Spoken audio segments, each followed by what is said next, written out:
Hello student, कैसे हैं आप? आई होप आप सभी अच्छे होंगे। आप सभी का स्वागत है हमारे चैनल वी स्कूलर्स अकेडमी पे। और आज का जो हम टॉपिक स्टार्ट करने वाले हैं वो है सॉल्यूशंस एंड कोलिगेटिव प्रॉपर्टीज, और उसमें एक बहुत ही छोटा सा टॉपिक है concentration terms. And this is going to be our lecture number 1 and we are starting a JEE और नीट 2025 सीरीज। तो चलिए बिना टाइम वेस्ट किए स्टार्ट करते हैं।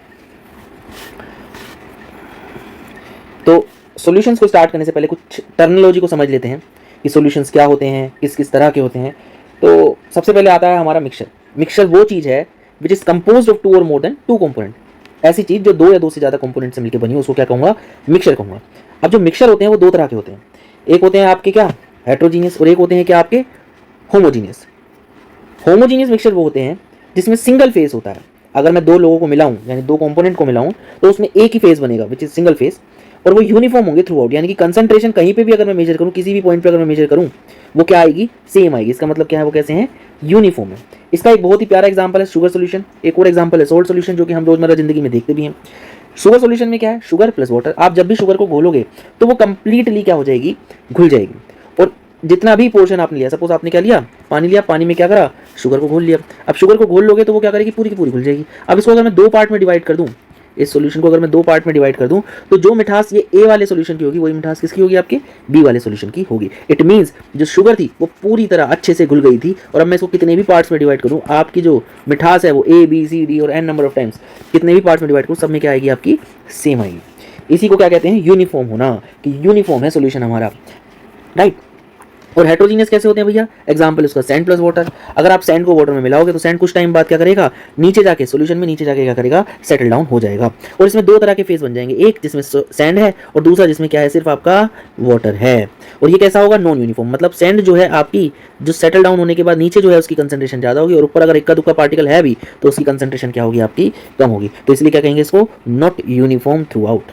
अब हम ये क्यों समझना चाह रहे हैं? जो हमारे होमोजीनियस मिक्सचर होते हैं ना, उन्हीं को हम क्या कहते हैं? सॉल्यूशंस कहते हैं। होमोजीनियस मिक्सचर को ही सॉल्यूशंस कहते हैं। चलिए आप समझ लेते हैं सॉल्यूशंस क्या होते हैं। सॉल्यूशन में भी defined as the homogeneous mixture. क्या है जी? ये होमोजीनियस मिक्सचर कंटेनिंग 2 और मोर देन 2 कंपोनेंट। और वो कंपोनेंट कैसे होने चाहिए? आपके नॉन रिएक्टिंग होने चाहिए। यानी कि आपने 2 कंपोनेंट मिलाए ए और बी, ये दोनों ही आपस में कैसे होने चाहिए? नॉन रिएक्टिंग, नॉन रिएक्टिव या रिएक्टिंग, कुछ भी कह लो आप, हाँ। और अगर ये दोनों मिलकर आपके होमोजीनियस मिक्सचर बना रहा है, होमोजीनियस मिक्सचर बना रहा है, तो जो भी रिजल्टिंग चीज़ होगी उनको क्या कहूँगा मैं? सॉल्यूशन कहूँगा। आई होप आप सभी को क्या होगा? क्लियर होगा। चलिए इनका एग्जांपल देख लेते हैं। हमें पता है शुगर प्लस वाटर और सॉल्ट प्लस वाटर। एक को कहूँगा शुगर सोल्यूशन और दूसरे को कहूँगा सॉल्ट सोल्यूशन, क्योंकि वो दोनों के दोनों क्या कर जाते हैं? कंप्लीटली मिक्स हो जाते हैं। शुगर आपका वाटर में कंप्लीटली मिक्स हो जाएगा, सॉल्ट आपका वाटर में कंप्लीटली मिक्स हो जाएगा। चलिए आगे बढ़ जाते हैं। अब देखते हैं क्लासिफिकेशन ऑफ सॉल्यूशन। सॉल्यूशन को हम किस तरीके से क्लासिफाई कर सकते हैं? अगर मैं देखूं सॉल्यूशन को क्लासिफाई करने के तरीके, तो वो 3 तरीके के हैं। मोटा मोटा 3 तरीके के हैं। बनाने को हम कितने भी बना सकते हैं।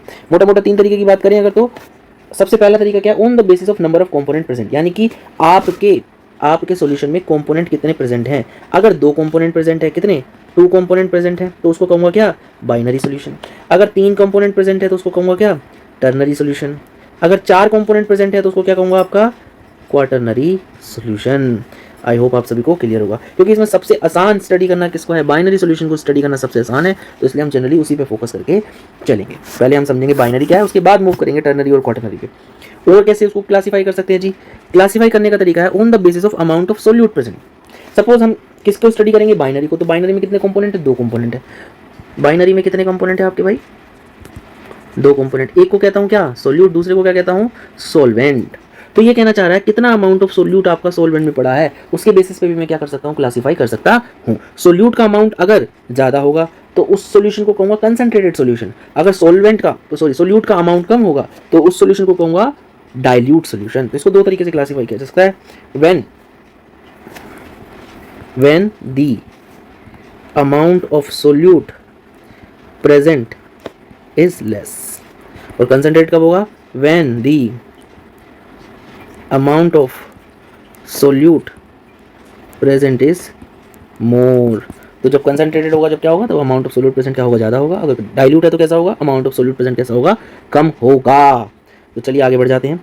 तीसरी क्लासिफिकेशन क्या, on the basis of physical state of component present, मतलब फिजिकल स्टेट कंपोनेंट्स की क्या है। सब मैं यहाँ पे भी किसको कंसीडर करके चल रहा हूँ, जनरली बाइनरी सॉल्यूशन को ही कंसीडर करके चल रहा हूँ। और बाइनरी सॉल्यूशन में कंपोनेंट होते हैं दो, एक को कहूँगा सोल्यूट, एक को कहूँगा सॉल्वेंट। अभी हम उसके बारे में चर्चा करेंगे कि सोल्यूट किसको कहूँगा और सॉल्वेंट किसको कहूँगा। पहले हम देख लेते हैं, अगर कंपोनेंट की फिजिकल स्टेट सेम होगी और अलग होगी तो कितने टाइप के हमारे सॉल्यूशन बन सकते हैं। तो ये कुल मिला के 9 टाइप के आपके क्या बन सकते हैं, सॉल्यूशन बन सकते हैं। किस पे, physical state of solute and solvent के बेसिस पे। सपोज आपका क्या है, गैसियस सॉल्यूशन, तो हमेशा सॉल्वेंट क्या होगा, आपका गैस होगा। अगर मैं कहूँ लिक्विड सॉल्यूशन तो हमेशा सॉल्वेंट क्या होगा, लिक्विड होगा। अगर मैं कहूँ सॉलिड सॉल्यूशन तो हमेशा सॉल्वेंट कैसा होगा, आपका सॉलिड होगा। और सॉल्यूट कितने तरह के हो सकते हैं, सॉल्यूट तो हमें पता है फिजिकल स्टेट अगर मैं बात करूँ तो सॉलिड, लिक्विड एंड गैस, तो 3 तरह के हो सकता है, solid, liquid and gas, gas liquid and solid, gas liquid and solid. और इन सभी के एग्जांपल दे रखे हैं। तो अगर मैं गैसियस सॉल्यूशन की बात करूं जिसमें सोल्यूट भी गैस हो और सॉल्वेंट भी गैस हो, तो वो क्या होगा उसका एग्जांपल, एयर की बात कर सकते हैं हम, या फिर mixture of oxygen and nitrogen gases. अगर मैं लिक्विड की बात करूं गैस में, तो क्या होगा, chloroform mixed with nitrogen gas, nitrogen gas उसमें क्या है, ज़्यादा है। नेक्स्ट सॉलिड सॉल्यूशन की बात, sorry solid present in gas की बात करूं तो कैम्फर इन नाइट्रोजन गैस, ये भी आपने रोजमर्रा की जिंदगी में देखा होगा। लिक्विड सॉल्यूशन में क्या आएगा, जनरली सॉल्वेंट लिक्विड होगा, तो गैस इन लिक्विड क्या होगा, ऑक्सीजन डिसॉल्व्ड इन वाटर, बहुत ही आसान था ये तो। लिक्विड लिक्विड क्या होगा, हमारी इथेनॉल डिसॉल्व्ड इन वाटर, कितने सारे सॉल्यूशन है इससे तो जिसमें लिक्विड और लिक्विड ही मिक्स करते हैं। सॉलिड एंड लिक्विड क्या होगा, ग्लूकोज या फिर शुगर डिसॉल्व्ड इन वाटर या फिर NaCl dissolved in water and so many, कितने सारे हो जाएंगे। Next is solid solution, gas present in solid, तो क्या हो जाएगा भाई, solution of hydrogen in palladium. आप देखोगे थोड़े टाइम बाद, वैसे आपने देखा भी होगा 11th में, इस H2 गैस को आप इस पे क्या कराते हो, एब्जॉर्ब करा देते हो, किस पे, अल्कीन पे। और जो कि अल्कीन किस पे एब्जॉर्ब होती है, एक कैटलिस्ट पे। कैटलिस्ट कौन सा हो सकता है, प्लेटिनम, पैलेडियम एंड निकल। तो इसी को क्या कहूँगा, solution of hydrogen in palladium. Palladium की बात कर रहा है, आप प्लेटिनम भी ले सकते हो और निकल भी ले सकते हो। लिक्विड इन सॉलिड की बात करूँ तो लिक्विड थोड़ा सा पड़ा होगा, amalgam mercury with sodium, sodium mercury amalgam बोलते हैं इसको। आप ये बहुत सारे रिडक्शन प्रोसेस में यूज करोगे। नेक्स्ट आते हैं solid solid solution, copper dissolve in gold या फिर अलोय, इसका बहुत ही अच्छा क्या है, एग्जांपल है। तो आप इस टेबल को याद कर लीजिएगा और इस पे से 1 नंबर का सवाल जनरली आ जाता है। तो आगे बढ़ जाते हैं जी। हमने देखा बाइनरी सॉल्यूशन, बाइनरी सॉल्यूशन में कंपोनेंट कितने होंगे जी, 2 कंपोनेंट आपके होंगे। दो solution which contains 2 component are called binary solution. Example क्या है, सॉल्ट सॉल्यूशन यानी कि salt plus water, benzene and toluene का सॉल्यूशन, राइट। तो बाइनरी सॉल्यूशन में जनरली कितने कंपोनेंट होंगे, 2 कंपोनेंट। एक को कहूँगा क्या, सोल्यूट, एक को कहूँगा क्या, सॉल्वेंट।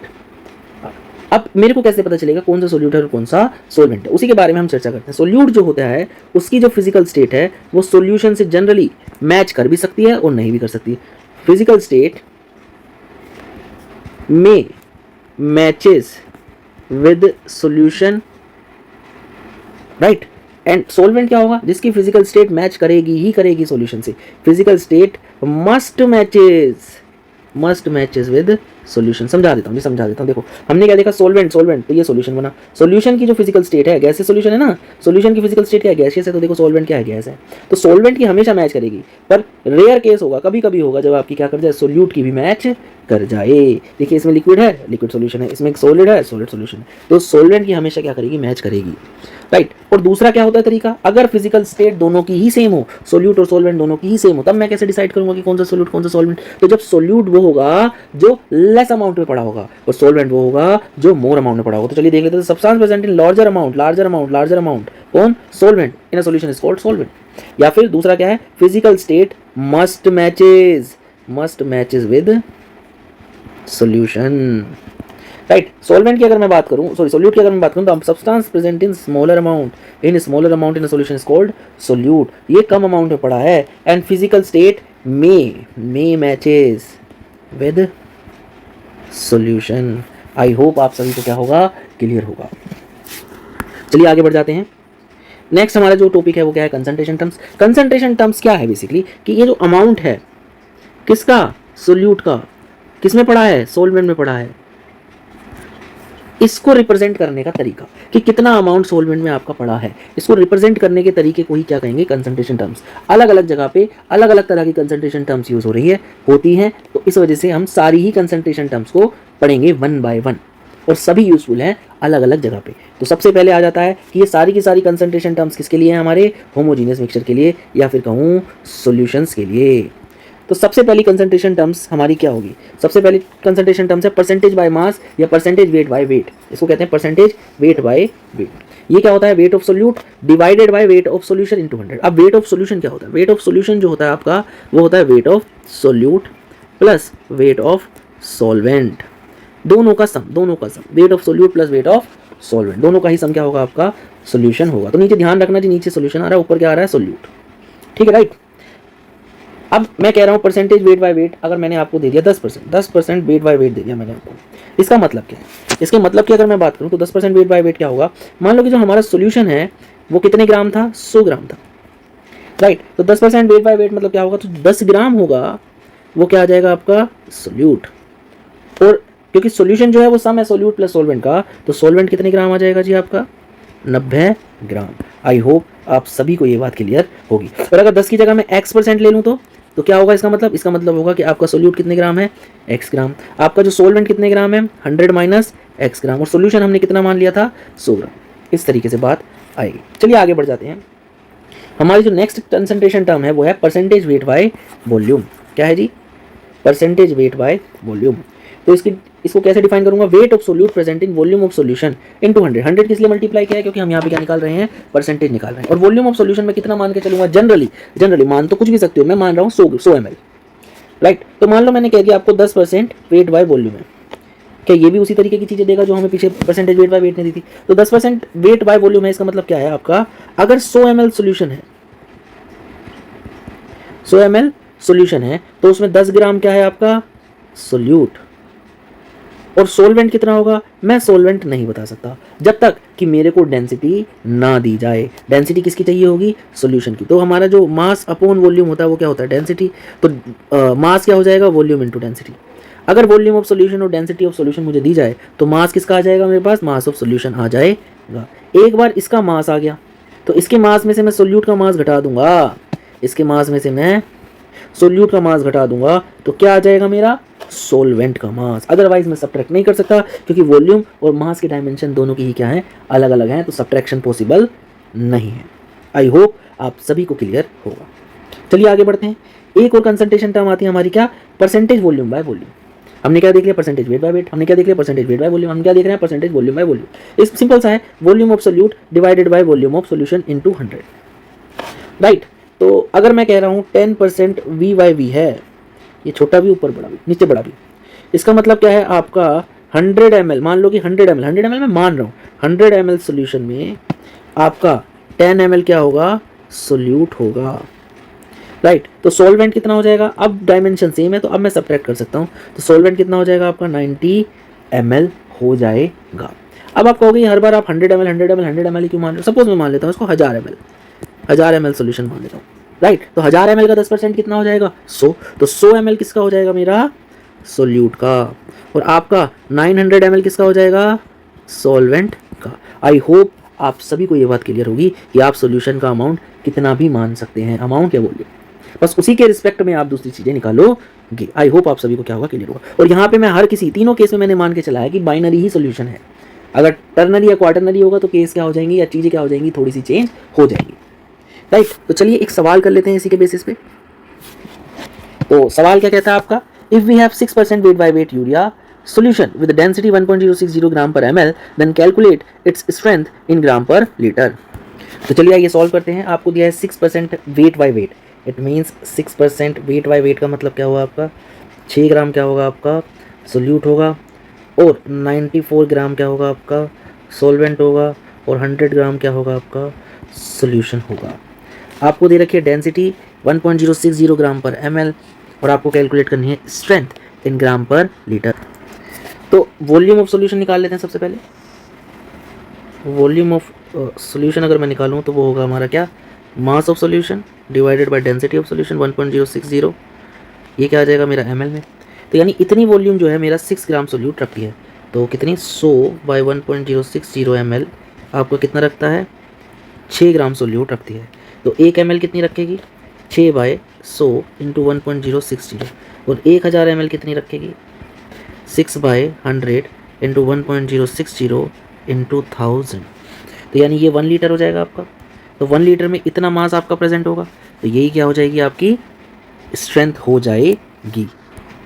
और अगर आप इसकी वैल्यू निकालेंगे तो ये आ जाएगा कुछ 63.6, तो स्ट्रेंथ कितनी आ जाएगी 63.6 ग्राम पर लीटर। तो ये आपका क्या आ जाएगा आंसर। चलिए एक और सवाल करते हैं, इससे ही आगे बढ़ते हैं। सवाल क्या कह रहा है जी, calculate the mass percentage of benzene C6H6 and carbon tetrachloride CCl4 if 22 gram of benzene is dissolved in 122 gram of carbon tetrachloride. ये बहुत ही आसान सवाल है, ये आपका NCERT का सवाल है।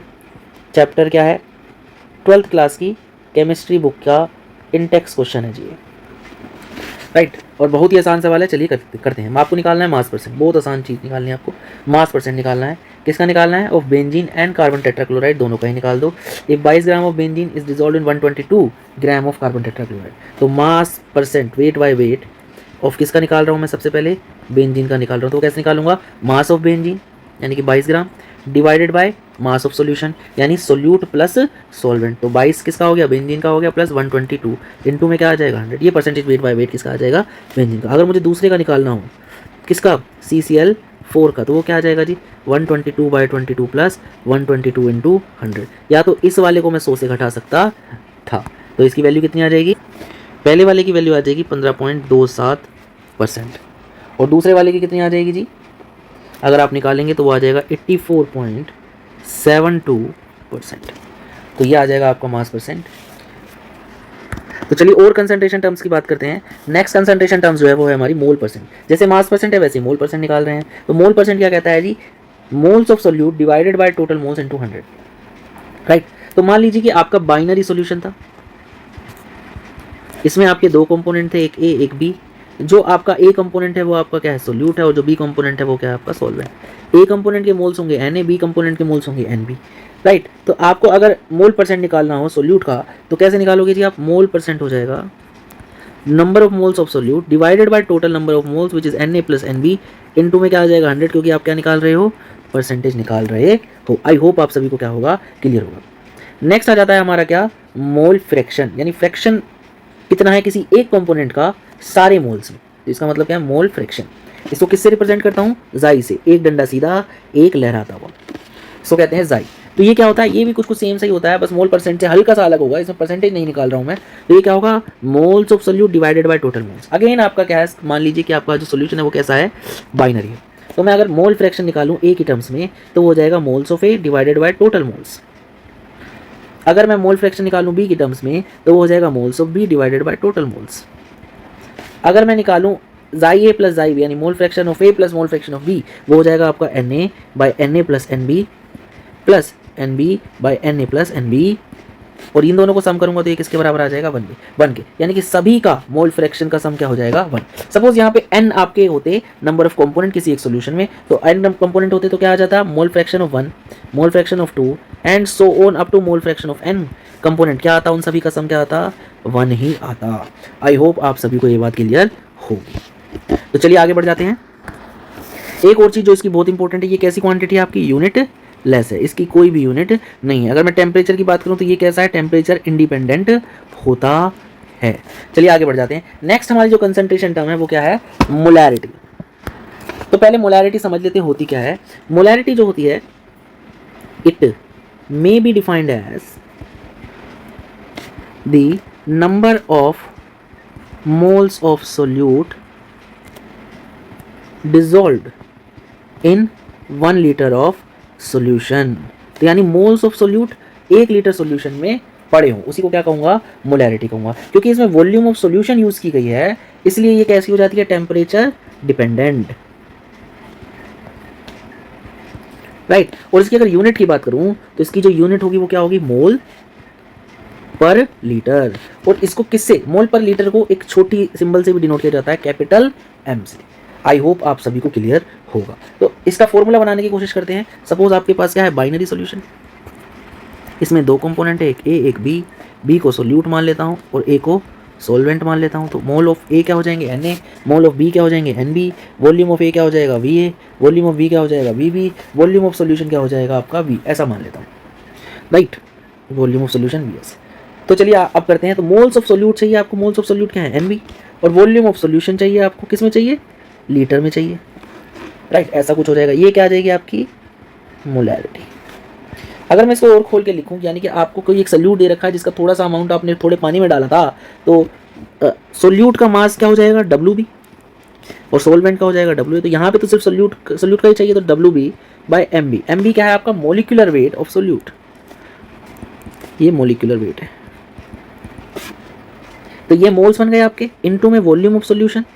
Suppose volume of solution ml में होगी तो आपको ऊपर किससे मल्टीप्लाई करना पड़ेगा? 1000 से। तो ये फॉर्मूला बन गया आपका, किसका बन गया जी? मोलैरिटी का फॉर्मूला। आप इस फॉर्मूले को यूज करके कुछ भी निकाल सकते हो। सपोज आपको क्या दे रखी है? मोलैरिटी दे रखी है, मोलिकुलर वेट दे रखा है, वॉल्यूम दे रखी है, तो आप गिवन मास निकाल सकते हो, जो कि आप करना भी चाहते हो। जनरली आप लैब में क्या करते हो? मान लो कि आपको 2 मोलर कंसंट्रेशन का सोल्यूशन बनाना है, तो आपको मोलैरिटी पता है, आपको जिसका बनाना है उसका मोलिकुलर वेट पता होगा। मान लो सपोज आपको 250 ml बनाना है, तो आपको वॉल्यूम भी पता है, तो आप पता लगा सकते हो कि आपको कितने वेट की जरूरत पड़ेगी। सपोज कि आपको मोलैरिटी ही निकालनी है, सपोज आपने क्या करा, थोड़ा सा अमाउंट पानी में डाल दिया, तो आपको पता है कितने वॉल्यूम में डाला है, कितना अमाउंट डाला है और किस चीज़ का डाला, तो उसका मोलिकुलर वेट भी पता है, तो आप मोलैरिटी निकाल सकते हो। सिमिलरली आप ऐसे ही, अगर आपको सारी चीज़ें पता है एक को छोड़ के, तो आप वो चीज़ निकाल सकते हो using this formula. I hope आप सभी को बात क्लियर होगी। तो चलिए आगे बढ़ जाते हैं। एक और जो बहुत ही इंपॉर्टेंट टॉपिक है मोलैरिटी में, वो है डाइल्यूशन। सपोज आपको एक सॉल्यूशन दे रखा है ए, उसकी मोलैरिटी है m1 और वॉल्यूम है v1 इनिशियली, और आपने क्या किया, इसको इसमें सोलवेंट ऐड कर दिया। इसमें क्या करा आपने? सोलवेंट ऐड कर दिया। तो जैसे ही सोलवेंट ऐड करोगे तो इसकी वॉल्यूम चेंज हो जाएगी v2 में, और जैसे ही वॉल्यूम चेंज होगी इसकी मोलैरिटी भी क्या हो जाएगी? चेंज हो जाएगी। बट इन दोनों में इनिशियल और फाइनल में अगर आप रिलेशन देखोगे तो आपका m1 v1 किसके बराबर आ जाएगा? m2 v2। इसको कहते हैं on adding solvent in a solution, यानी डाइल्यूशन पे क्या होगा आपका? फाइनल, यानी m2 v2 equal to m1 v1 के बराबर होगा, या mf bf equal to mi vi के बराबर होगा। i क्या है? इनिशियल, f क्या है? Final, right. इसको कुछ इस तरीके से भी देखते हैं। सपोज कि आप क्या करते हो, एक बहुत ही ज़्यादा कंसंट्रेशन का एक स्टोक बना लेते हो, और उसमें से आप क्या करोगे? कम कंसंट्रेशन का क्या बनाते रहोगे? ऐसा सॉल्यूशन बनाते रहोगे जिसकी आपको जरूरत पड़ेगी। आप स्टोक ज़्यादा नहीं बना सकते ना, तो आप उसको ज़्यादा कंसंट्रेशन का बना लेते हो, सो दैट कि आप बहुत सारे डाइल्यूट क्या बना सकते हो? सॉल्यूशन बना सकते हो, राइट, जिसको आप यूज़ कर सकते हो लैब्स में। Next is mixing of solution of the same solute. आपने क्या किया, एक सॉल्यूशन था ए, एक सॉल्यूशन था आपका बी, इसकी मोलैरिटी m1 v1, इसकी मोलैरिटी m2 v2। ये सॉल्यूशन सेम ही थे, मान लो शुगर सॉल्यूशन थे दोनों, ए और बी दोनों ही शुगर सॉल्यूशन थे। आपने दोनों को मिक्स किया तो क्या होगा भैया? आपकी मोलैरिटी चेंज हो जाएगी और वॉल्यूम चेंज हो जाएगी, तो उसको क्या कहूँगा? m3 v3। यहाँ पे कंडीशन यही है कि आपके जो दोनों सॉल्यूशन है वो या तो सेम हो या फिर दोनों ही नॉन रिएक्टिव हो, तब आप इसमें चीज़ें लगा सकते हैं। तो m3 v3 equal to m1 v1 plus m2 v2। Suppose आपने n नंबर में लाओगे तो आप कितना ही यहाँ पे ले सकते हो। आई होप आप सभी को ये बात क्लियर होगी। तो चलिए आगे इन पे कुछ क्वेश्चंस करते हैं, वो हम नेक्स्ट वीडियो में लाएंगे। तब तक के लिए धन्यवाद, थैंक यू सो मच। तो स्टूडेंट, हमारे कुछ चैनल जिन्हें आप फॉलो कर सकते हैं, जैसे कि threads, YouTube, Facebook, website and Insta पे हमें फॉलो करना ना भूलें, क्योंकि उस पर हम हमेशा हर दिन एक क्वेश्चंस अपलोड करते हैं जिसका सॉल्यूशन हम नेक्स्ट डे आपको देते हैं। आप उसको सॉल्व करके नेक्स्ट डे अपना सॉल्यूशन चेक कर सकते हैं कि आपने सही किया या नहीं किया। और अगर किसी को इस तरह की चीज़ों की, केमिस्ट्री में किसी तरह की प्रॉब्लम है और कोई भी ज़रूरत है, तो वो हमें आप कमेंट सेक्शन में बता सकते हैं, हम आपकी प्रॉब्लम को दूर करने में हेल्प करेंगे। जब तक नई वीडियो नहीं आती तब तक के लिए थैंक यू सो मच। सायोनारा, शब्बा खैर, बाय बाय।